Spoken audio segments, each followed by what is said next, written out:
y'all, it's me again, the Rock Doctor, coming at you live with another installment of Guitar Hack of the Week. And this one is going to be number 35 in the series. And today, I'm still beating the drum about getting some mileage out of a single lick.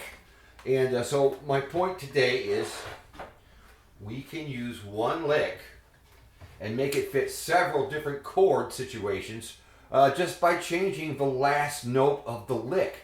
And so first, let me just play the lick again.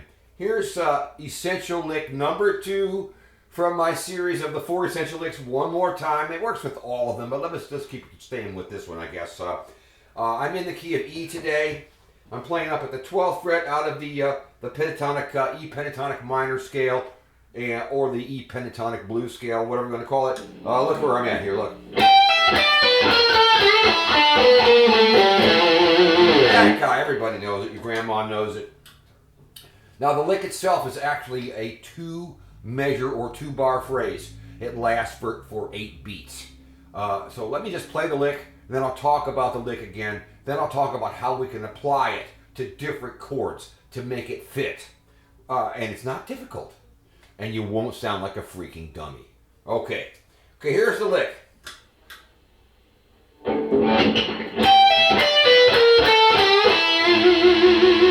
That's the way I put it together originally. It's pretty common. There's mostly 2 notes on a string. Let me take you through it real quick. On the high E string, I've got 2 notes. I pulled off from 15 to 12. I went to the B string and did the same exact thing, pull off from 15 to 12. On the G string, though, I've got 3 notes. I pulled off from 15 to 14 to 12. And the last note, this is the note we're going to change to suit our needs.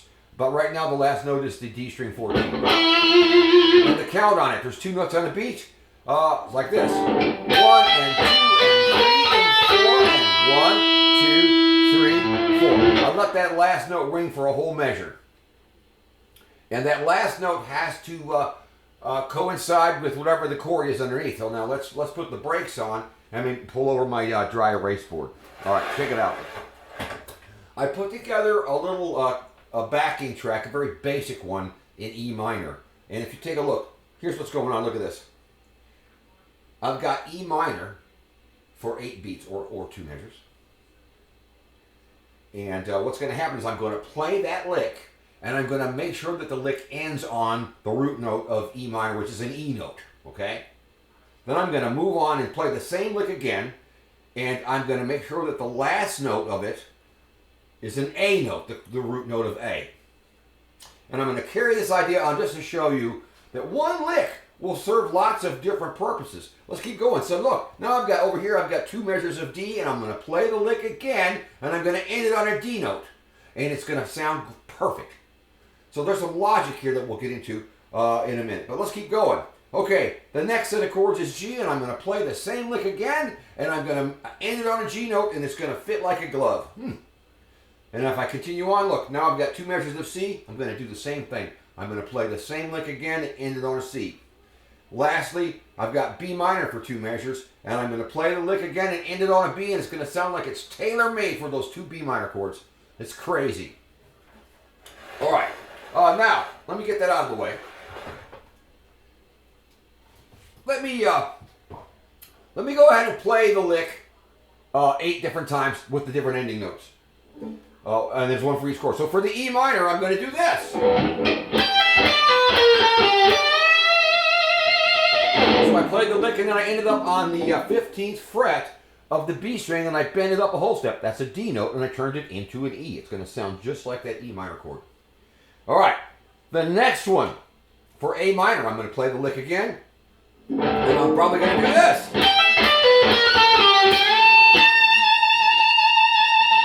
That time, I let the last note be the 15th fret of the high E string, bent up a whole step into an A note. It sounds good over A minor. Okay, let's keep going.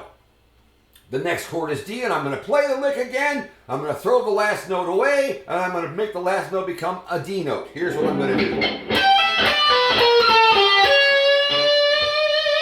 That was sneaky. I love that. This is kind of a slash move there. So what I did there was, at the very end, I threw the last note away, and I played the 14th fret of the B string, which is a C sharp. It's not a D note.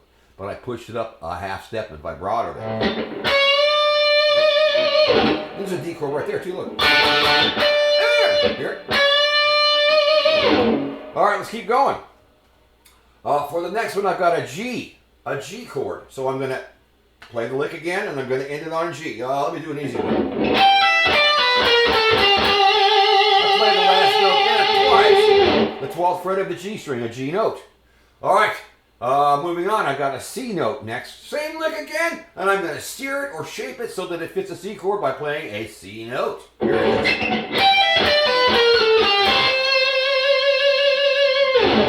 And finally, where the B minor chord comes in for 2 measures, I'm going to put a B note at the end. Check it out. I like those bent notes. You could play it straight too, but that bent note sounded nice. That was the 14th fret of the G string, pushed up a whole step with some vibrato. It's a B note. So the safest note you can end on for any given chord, first off, is the root note, the naming note of the chord. There are others. Let's not talk about it. I don't want to get too far into the water here, and I don't want anybody drowning. But if you end on the root note of the chord, and you're safe. So you have to know the lick well enough to not have to think about your fingers.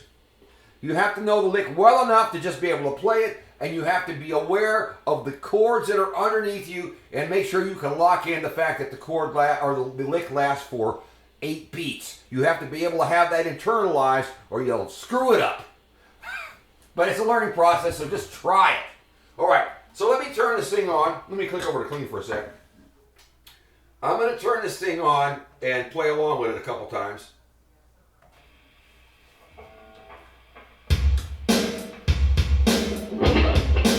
Okay.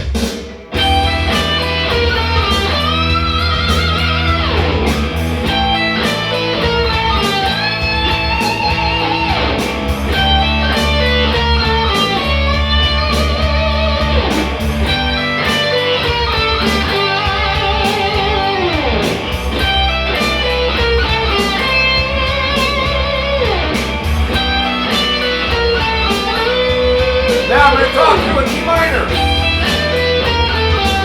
E note. A minor, A note.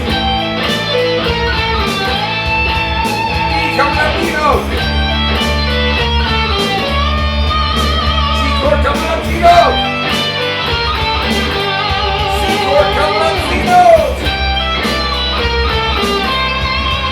B is coming up.